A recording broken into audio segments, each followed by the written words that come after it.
Yeah, welcome to Space for Faith. I'm your host, Matt, and my guest today is Jordan Anderson. Um, are you okay with me using your name rather than Drake? Oh, does it say Drake? Yeah, Oh, how funny. Yes, you can call me Jordan.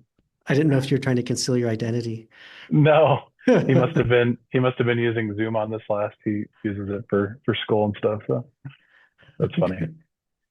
Well, I'm really excited to have you join us, and I so Jordan was my roommate in college, and we've been great friends ever since. And but why don't you take a moment and just introduce yourself and the way Sure. that you'd like to be? Yeah. Long time listener, first time caller. Thanks for having me. Yeah, like Matt mentioned, we were roommates in college and have been good friends ever since, even though kind of long distance. But yeah, so my family and I live in Colorado. I work for a hotel management company. My wife Callie works for airlines, and we've got two kids, Drake and Emmy. So um, yeah, Great. I think some of the main themes that I've been trying to discuss during the podcast would be like the intersection of faith and then like some of the unbelievable things that happen, that people talk about the experience. Um, would you be willing to share with us a little bit about your faith and like what you believe? And then also maybe just a little bit what your understanding is about the current state of affairs with UFOs and you probably are pretty familiar with Bigfoot given your wife's interests. But yeah, definitely. Yeah, so I'm a member of the Church of Jesus Christ of Latter-day Saints my entire life, pioneer heritage. So um, served a mission and like I said, been active my whole life. And I would probably say more progressive leaning than most members of our church, which kind of makes me stand out a little bit. Not just in my politics, but just in my thinking overall. I'm try to be open-minded and make sense of things as they come across to me. I try to be a self-proclaimed realist, um, sometimes optimist if it's a good day, but um, so yeah, that's where my faith is. Uh, Faith has always been very important to me. Strong testimony, and I believe that we have a Savior, and that there's a plan for us, and that this life has a purpose, and that we can return to be with our Savior and our Heavenly Father someday. So it's kind of a lot of people ask what's the purpose of life. That's to me that's the purpose of life. It's kind of a come here and be tested, make good choices, and live to be a good person and follow his example and return to him. So, and then as far as the extra stuff, I'm I guess what you would call agnostic when it comes to paranormal things. So maybe I'm a good control for this podcast. Um, I'm very open to things. I wouldn't say that I have a 100% solid belief in one thing or another. For example, Bigfoot, when Kelly and I were dating, I was always kind of open to the idea, and she's always loved the idea, and I kind of got a little more into it. But as I listen to more of her podcasts and stuff, as she's listening to them, I'm like, okay, maybe I don't believe in it that much, where it's like conspiracies that the government's killing Sasquatches to hide them and stuff, like things like that. So, um, as far as UFOs, yeah, I've always been very open to the idea of life on other planets. You've discussed it on this podcast. Kind of our deep belief through our religion is that there's worlds without numbers. We're not just the only ones. So just logically to me, like I said, I try to be realist, try to think logically. Law of large numbers. I doubt that we're the only life in the universe. That would be crazy if that were the case. As far as does that life come here and visit this planet? I don't know. Again, I'm open to the idea. Um, but yeah, it's kind of where I'm at on it. so Jordan, you and I don't want to misquote you, said something along the lines of my faith has always been important to me. Mhm. And that's that's one of the things that I've tried to kind of tease out in some of the conversations I've had is like, why why is faith important? I think I do believe it's important, but I have trouble putting my finger on why. You know what I mean? And Yeah, so I wonder if you'd share like why do you feel like faith's been important for you? And yeah, that's a great question. Um, I've had siblings that have lost their faith or left our religion and kind of just lost faith in God in general. And it kind of gives me something to compare my life with. Like I look at one of my brother's lives, and I think because he thinks when we die we just cease to exist and it's just darkness. And I think like why choose to believe that? Even if all is said and done and we're wrong and none of it was true and whatever it is, at least I lived a life with hope. And if I do just stop existing, then I don't know the difference. But at least I live a life where it's like there is an existence after this. There is a purpose of me being here. My family bonds are more than just this earthly life. So that's kind of a general part. And then just beyond that, I think you know religion and faith in general give give people something to strive for, like give them a reason to be a good person. And not to say that you have to have religion or you have to have faith in order to have a desire to be a good person or to be able to be a good person. But I think it keeps us on the straight and narrow, as we say. Um, so it's nice to kind of have that guidance and kind of hope. And just beyond that, I've had a lot of personal experiences through my life where prayers have been answered, or I've had spiritual inspiration that's guided me one way or another. So kind of hard to deny that. Even though a lot of people who do end up losing their faith have had similar situations and they kind of dismiss it or explain it away. But yeah, it's been a constant in my life. So it's a so good question though. I heard you mention that, it gives hope, purpose, and so forth. Hmm. And I think those are really important Yeah. um, for us to feel in order for us to actually make reasonable choices to benefit society. So anyway, I appreciate you sharing that. There was something else that you mentioned that that made me think, but I was kind of blanking on it right now. Let's talk about then, challenges to faith. Hmm.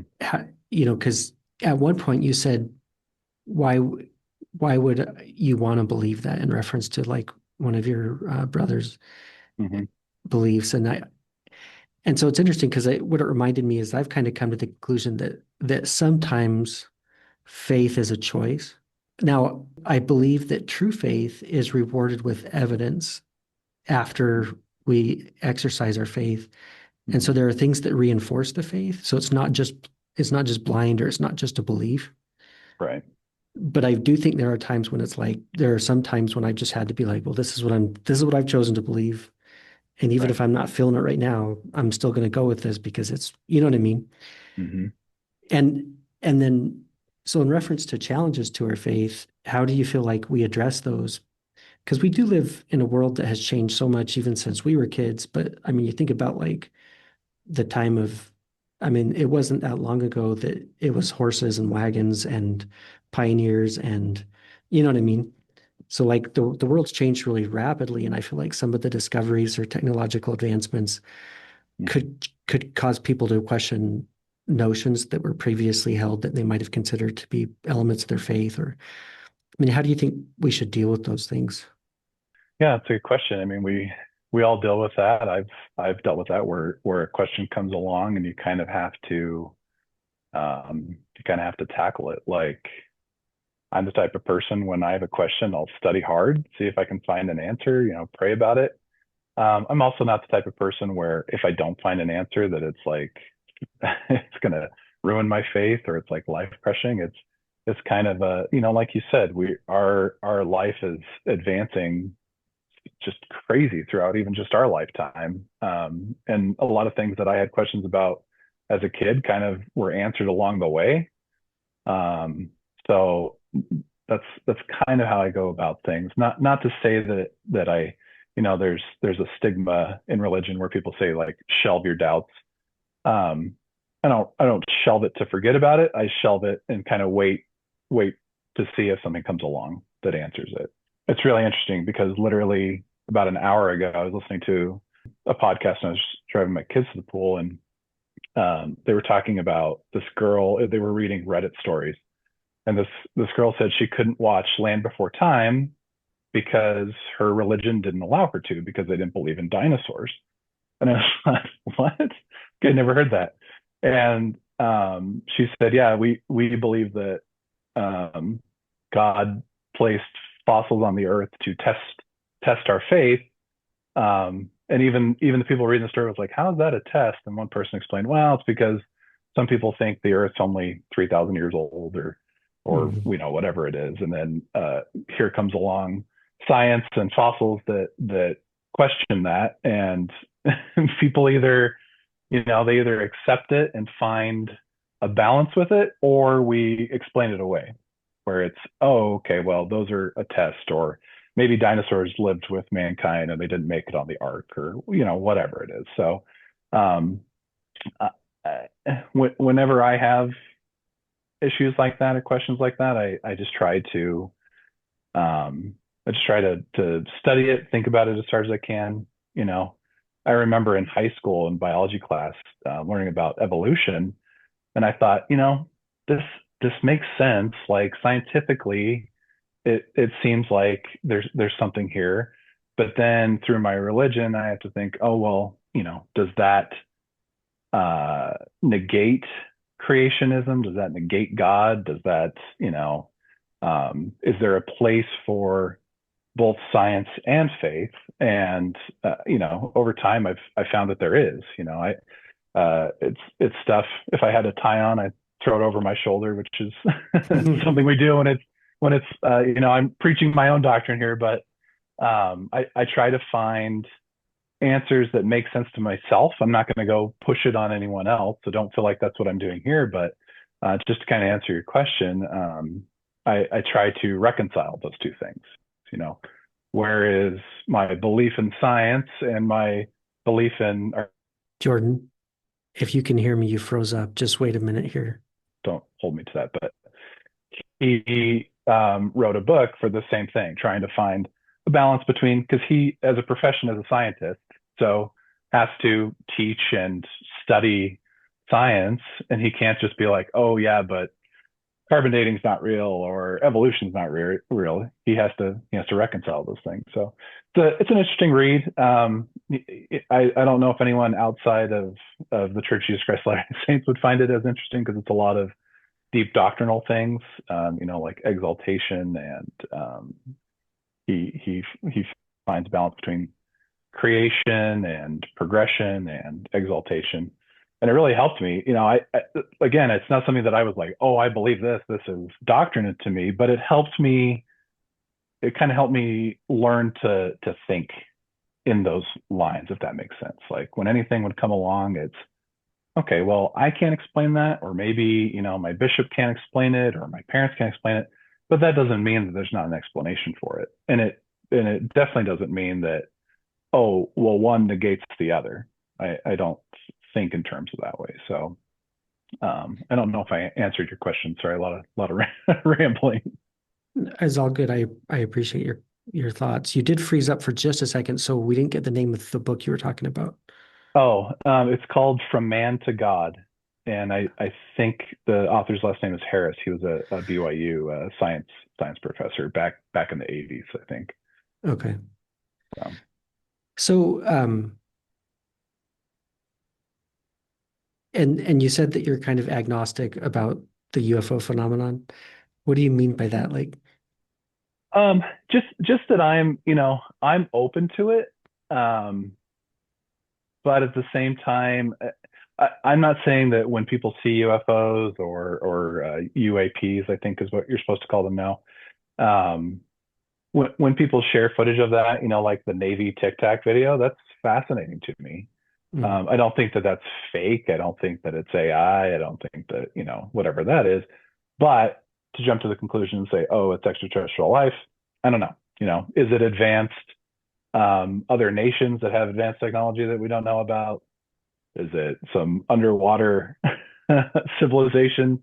I don't know. I'm open to any of it, but I don't have the answers to that. And um, I, Callie, my wife, she loves things like that, and um, anytime she sees it, she gets very excited. Just before I forget what it was. See, this is kind of how this will give you a picture of how I am because I don't know what it is. I know there was like a congressional thing that everyone was very excited about, and they were asking questions about UAPs and things like that. Um, just before that, she was thinking, oh, once this comes out, it might be that people freak out and War of the Worlds type scenario where everyone kind of you know gets freaked out by the fact that they have evidence of aliens or something. And I kind of thought, no, I think most people are kind of open to it. Like, I don't think we're going to freak out. We might just go, hey, look, there's actual evidence. And I don't feel like anything really ever came from that, or I didn't, I saw a couple of headlines from it, but I don't think there was any worldwide freak out or excitement over it. What do you think So it would that's kind take of for people to freak out? well, on Fourth of July recently, I watched Independence Day, and it would probably take that. Yeah. 15-mile wide saucers blowing up landmarks, but um, yeah, and that's the other thing. I kind of don't understand the motivation of why there would be visitors here. Are they kind of just watching? Are they studying? Um, I don't know. So those are just those things that are kind of unknowns to me, but I'm open to it. The idea most movies will kind of come across as they run out of resources and they need our resources, but there's billions of other planets out there. Why do interstellar travel and come murder another life just to Mhm. steal their resources type thing? So yeah, I don't know. I'm I'm just open to it. I'll say that. I won't say 100%. Even just the end of last year, all the drones in New Jersey.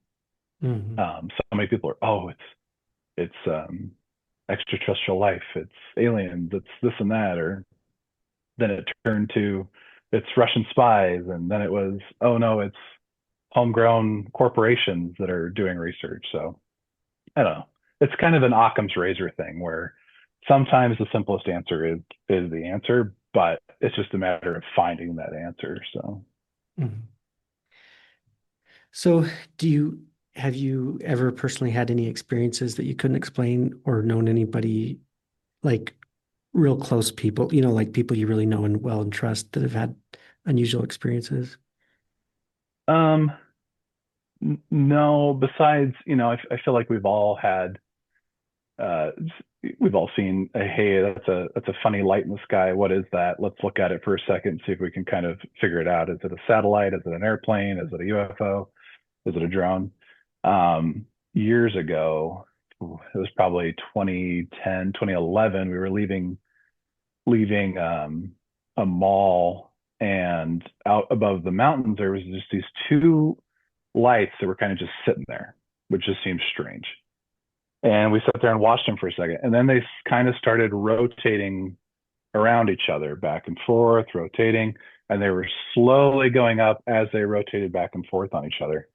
And we sat there, we videotaped it. I think I have it on YouTube somewhere, but because it was just kind of like, huh, that's weird. Like, what is that?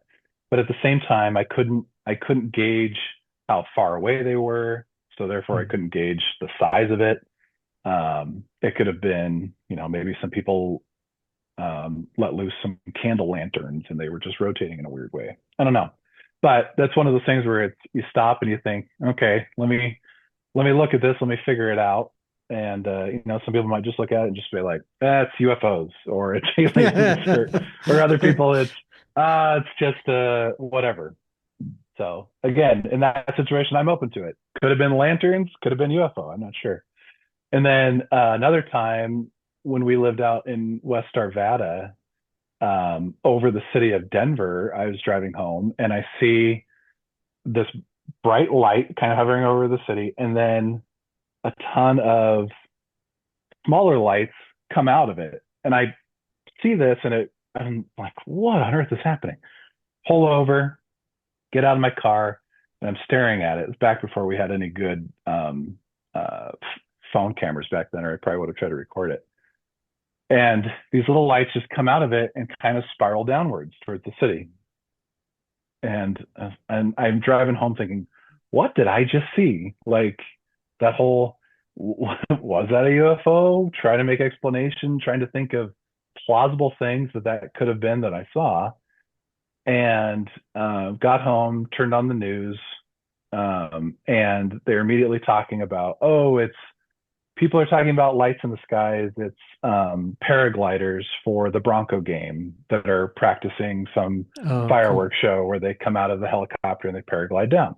Hmm. So to me, I'm like, okay, well that makes sense. I've been to events where I've seen paragliders, and that's exactly what happens: is they either jump out of a plane or a helicopter and they spiral down into the stadium. So like the way that I think it was an answer, I was good with it. I'll move on. I'm sure some people were like, no, this is a some type of government government cover up or conspiracy. So still to this day, I think it was probably just paragliders.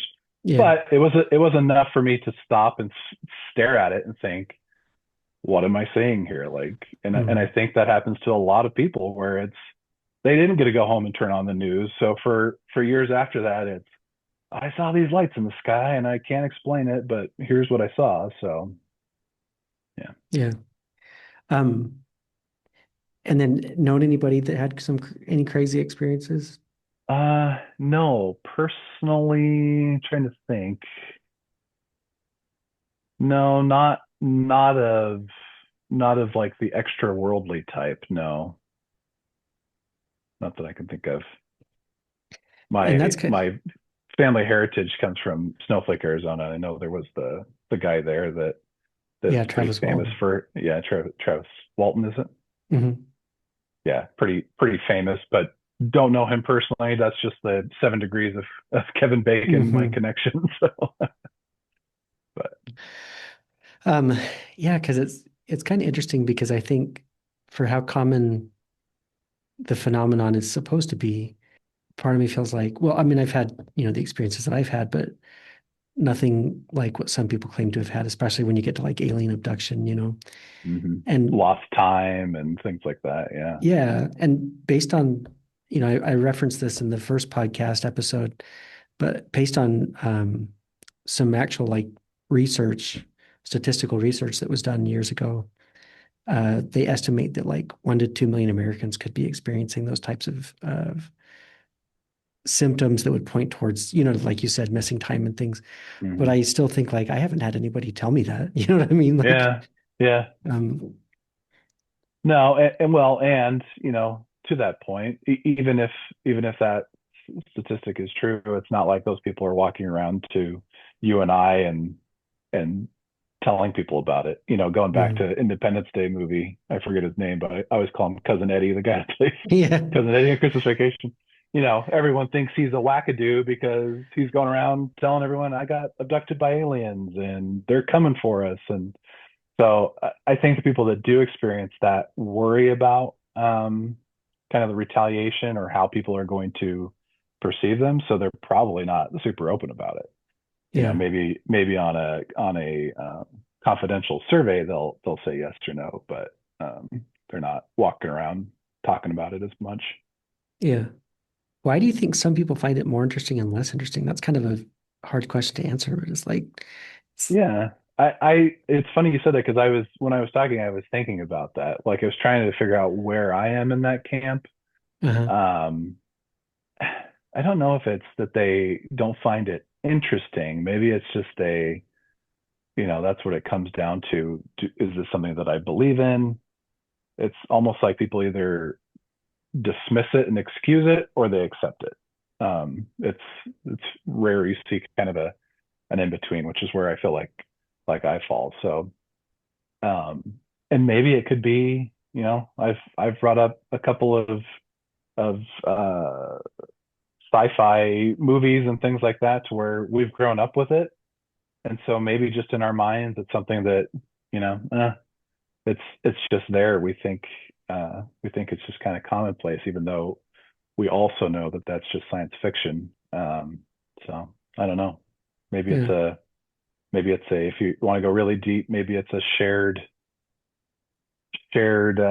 memory, or I don't know what the right terminology would be, but something like instinctually that either our brains accept, or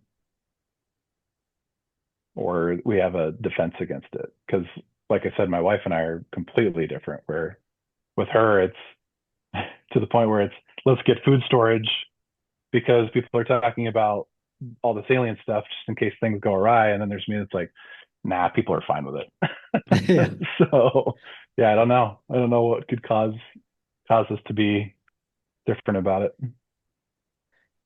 And it is interesting because that was the kind of the first time that I thought that today was like, what would it take for people to freak out? And Mm-hmm.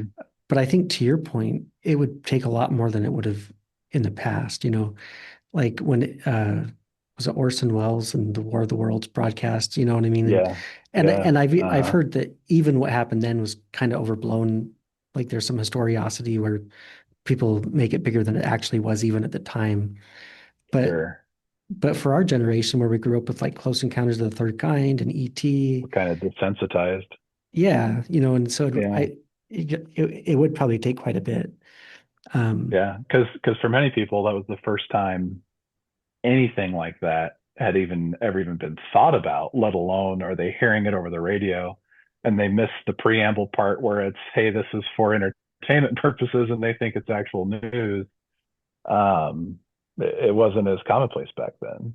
I remember in high school we read, not The Martian, The Martian Chronicles, something along those lines, and it's from the late 1800s, and it's science fiction from the late 1800s, and it's fascinating. Kind of a tangent, but it's fascinating. Some of the descriptors they use in the book, like seashells connected together over ears to communicate with each other, and things like that. Where nowadays we're like, oh, okay, headphones. But yeah, think about someone from the 1800s where it's trying to explain these things in our ears.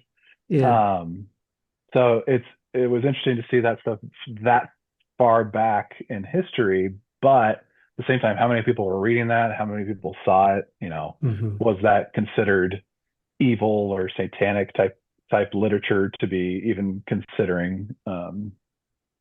So yeah, I think it does come down to, are we kind of desensitized to it as a society, hmm um, that makes us less or more accepting to it? I don't know.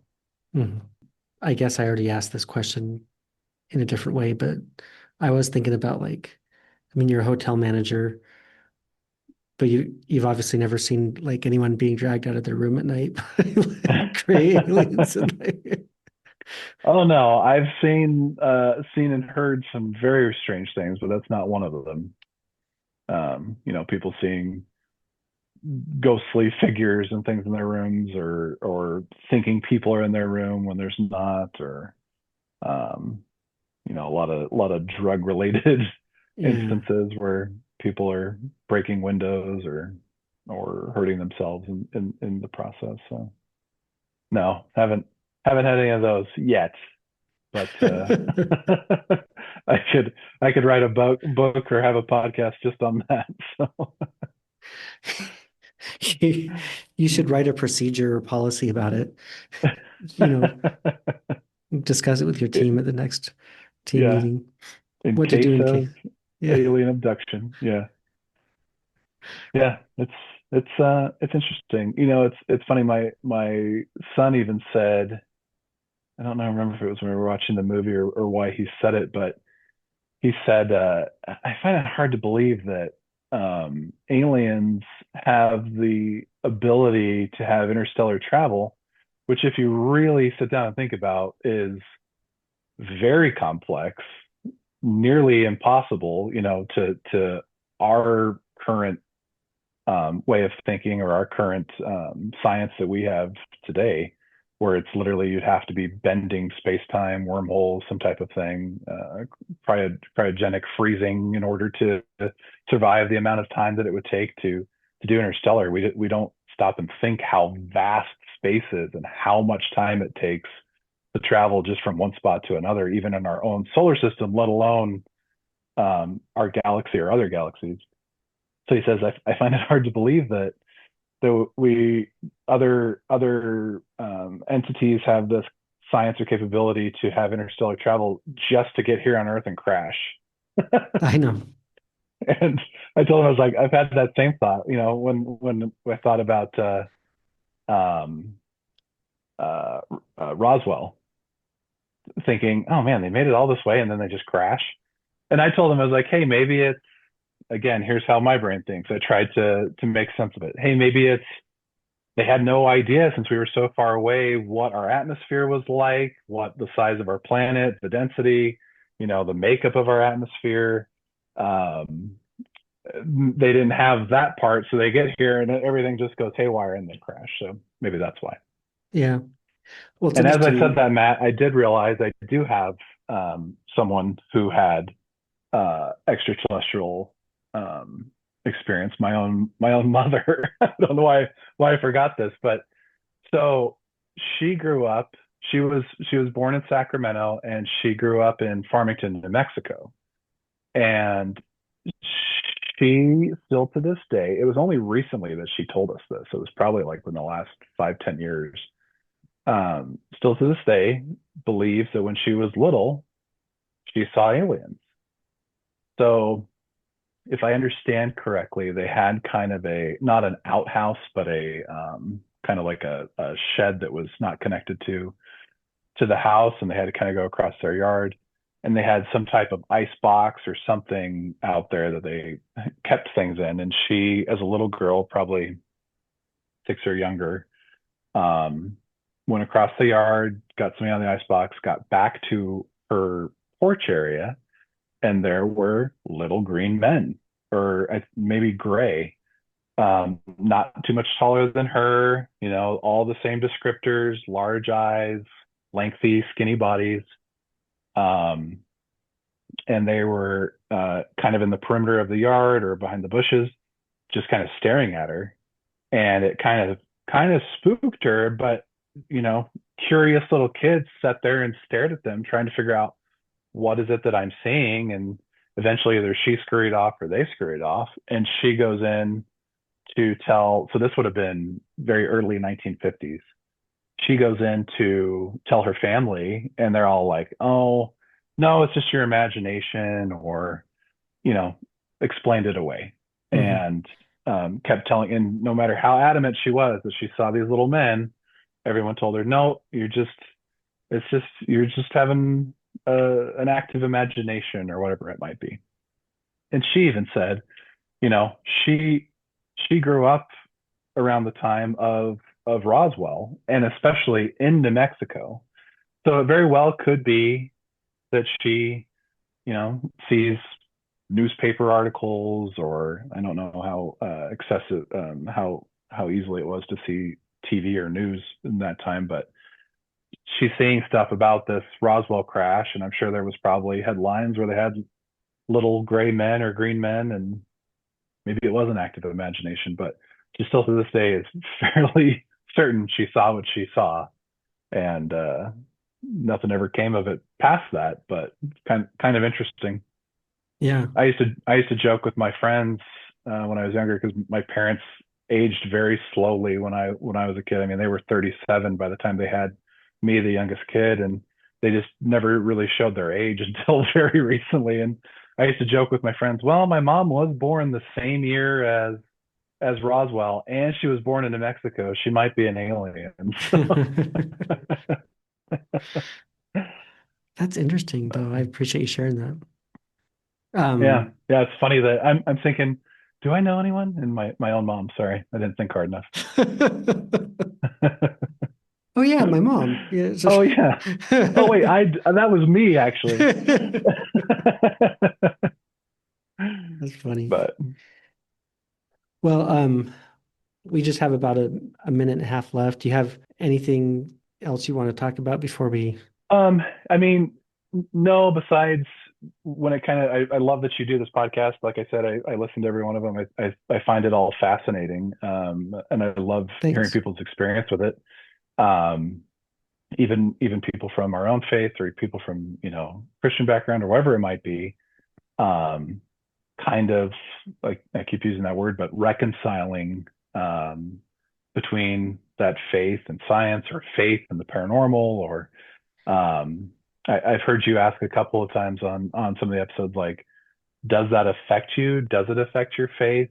Um, and to me, no, it doesn't. But like I said, I've been able to kind of keep that open mind, pliability. I think so often in a lot of things, but especially religion, we try to look so much at things as black and white, Hmm. which I think is dangerous. Um, because as soon as something gray comes along, uh, we can't explain it, and then it throws us off kilter, and some people lose faith over it. And I think uh, there's so much we don't understand about the world around us, science Hmm. wise, faith wise, paranormal wise. We have such a small amount, even as far as we have come as society, we have such a small amount of understanding and perspectives that we really can't live in that black and white world. We have to make way for some gray. Thank you for joining me today on Space for Faith. If you've enjoyed our exploration into faith, futurism, and the fascinating phenomena of our universe, please take a moment to subscribe and leave a review or comments. It truly helps others discover the show. If you have thoughts, questions, or suggestions for future episodes, I'd love to hear from you. You can reach me at blogger@uapactionplan.com. Remember, in a universe full of mysteries, there's always space for faith. Until next time, keep looking up and stay curious. I'm Matt, and this has been Space for Faith.